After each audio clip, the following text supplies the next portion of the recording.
Hello friends, स्वागत है आपका। आज 12 जुलाई सारे इंपॉर्टेंट करंट अफेयर्स इस वीडियो में देखेंगे। अगर आप चैनल पर नए हैं तो चैनल को सब्सक्राइब कर लीजिए, जिससे आपको अन्य वीडियो भी आसानी से देखने को मिल जाएं। और फ्रेंड्स, वीडियो देखने के बाद आप लाइक कर दिया करिए, क्योंकि मेहनत से आपके लिए हम डेली करंट अफेयर्स बनाते हैं। तो चलिए देखते हैं 12 जुलाई करंट अफेयर्स क्या हैं। उससे पहले हम मात्र 1 मिनट में 11 जुलाई करंट अफेयर्स का रिविजन कर लेते हैं। पहला है, प्रधानमंत्री श्री नरेंद्र मोदी ने कहां पर एशिया के सबसे बड़े 750 मेगावाट की अल्ट्रा मेगा सोलर प्लांट का अनावरण किया है। पहला है रीवा मध्य प्रदेश में 10 जुलाई को वीडियो कॉन्फ्रेंस के द्वारा 750 मेगावाट के अल्ट्रा मेगा सोलर प्लांट का अनावरण किया है। दूसरा है, किस देश ने अपने यहाँ दूरदर्शन के अलावा सभी न्यूज चैनल पर प्रतिबंध लगा दिया है। नेपाल ने अपने यहाँ दूरदर्शन के अलावा सभी भारतीय न्यूज चैनल पर प्रतिबंध लगा दिया है। नेक्स्ट है, भारत वैश्विक सप्ताह 2020 इंडिया ग्लोबल वीक सम्मेलन की थीम क्या है। Be the revival India and a better new world इसकी थीम है।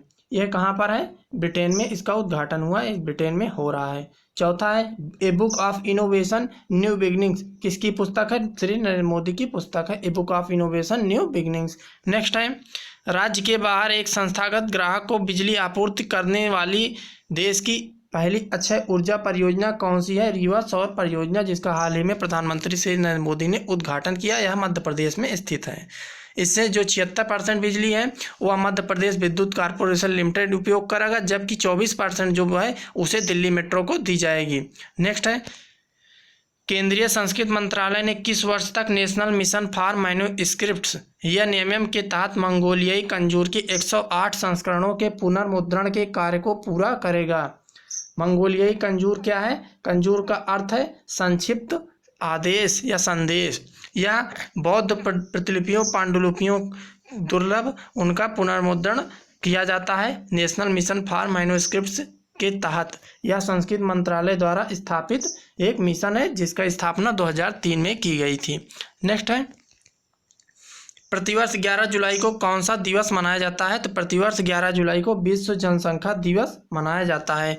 चलिए नेक्स्ट देखते हैं, यूनियन बैंक ऑफ इंडिया के सीएमडी कौन है जिनका कार्यकाल बढ़ा दिया गया है? राजकिरण राय यूनियन बैंक ऑफ इंडिया के सीएमडी हैं। इनका कार्यकाल 3 वर्ष के लिए बढ़ा दिया गया है। यूनियन बैंक ऑफ इंडिया के हेडक्वार्टर कहाँ है? मुंबई में इसका हेडक्वार्टर है।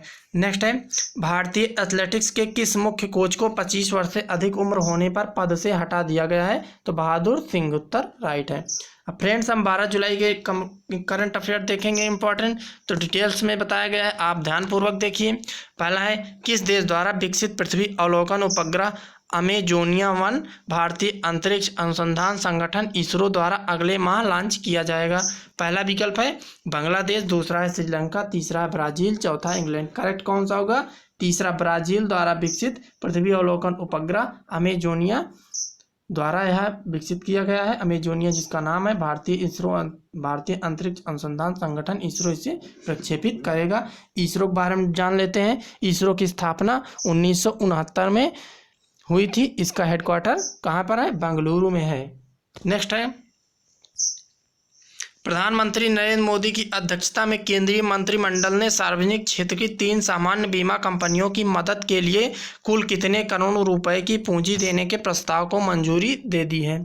पहला है 14,520 करोड़ रुपए, दूसरा है 12,340 करोड़ रुपए, तीसरा है 12,450 करोड़ रुपए, चौथा है 11,250 करोड़ रुपए। करेक्ट होगा तीसरा, 12,450 करोड़ रुपए 3 सामान्य बीमा कंपनियों की मदद के लिए देने की पूंजी के प्रस्ताव को मंजूरी दी है। कौन सी कंपनी है? तीनों देख लेते हैं।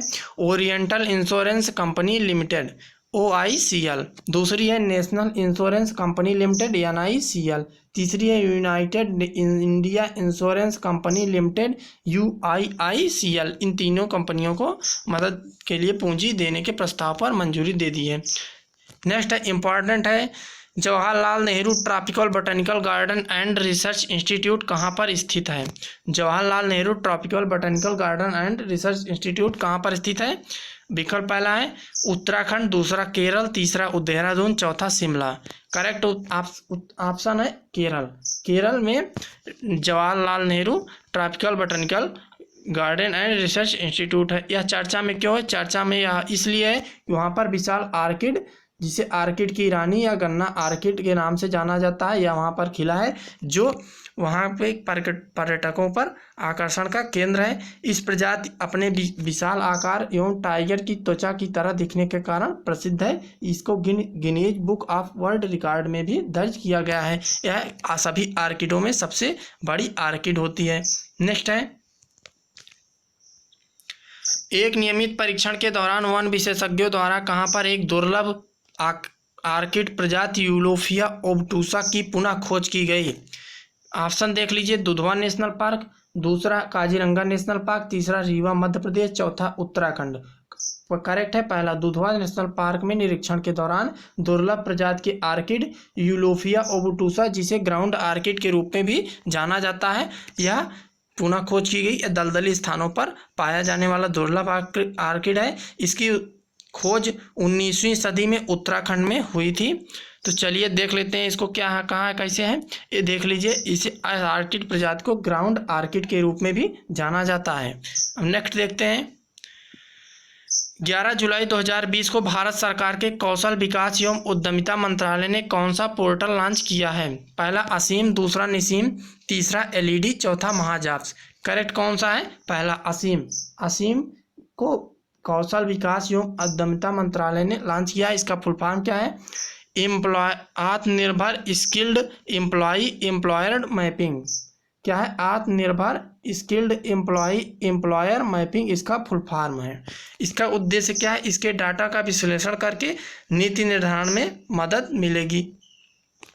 नेक्स्ट है, भाषण 4 द्वीप कहाँ पर स्थित है?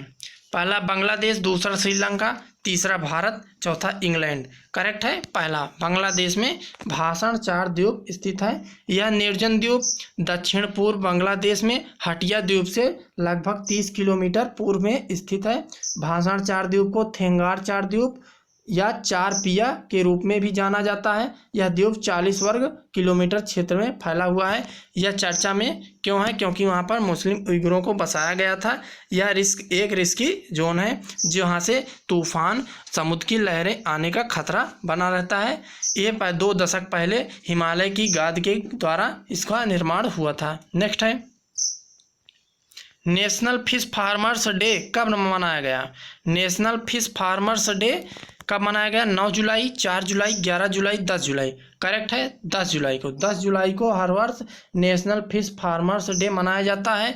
यह day ICAR central institute of fresh water agriculture हर वर्ष मनाया जाता है। यह दिवस वैज्ञानिकों डॉक्टर KH अली कुन्ही और डॉक्टर LH चौधरी की याद में मनाया जाता है, जिन्होंने 10 जुलाई को 1957 में प्रेरित जनन तक प्रजनन तकनीक, जिसे इंड्यूस्ड ब्रीडिंग टेक्नोलॉजी या हाइपोफिकेशन भी कहते हैं, इसका आविष्कार किया था। इसके अंतर्गत पिट्यूटरी इंजेक्शन दिया जाता है फिश जो प्रोडक्शन के लिए, एग लेइंग के लिए फिश को पकड़ करके।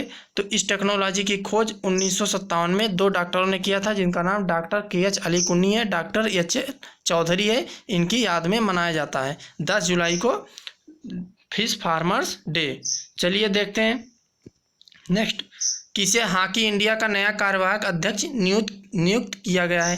पहला है मोहन सिंह, दूसरा सुमित वर्मा, तीसरा बहादुर सिंह, चौथा ज्ञानेंद्रो निगम बाम। कौन सा करेक्ट है? चौथा, ज्ञानेंद्रो निगम बाम को हॉकी इंडिया के नए कार्यवाहक अध्यक्ष नियुक्त किया गया है।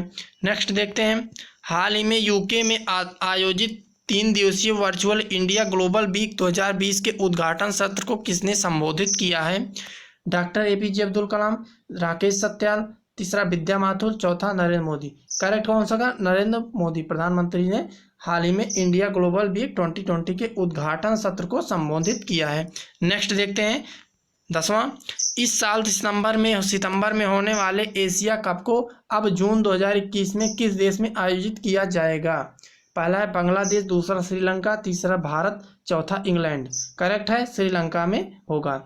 सितंबर में होने वाले को पोस्टपोन करके अब जून 2021 में किया जाएगा श्रीलंका में एशिया कप को। तो फ्रेंड्स, ये थे 12 जुलाई के इम्पॉर्टेंट करंट अफेयर्स। आप इन्हें डिटेल नोट कर लीजिए। आपके एग्जाम में महत्वपूर्ण है। ये सारे डिटेल्स करते हैं, आपको पसंद आया होगा। लाइक कीजिए, शेयर कीजिए, सब्सक्राइब कीजिए। कल मिलते हैं नए करंट अफेयर्स के साथ। नमस्कार।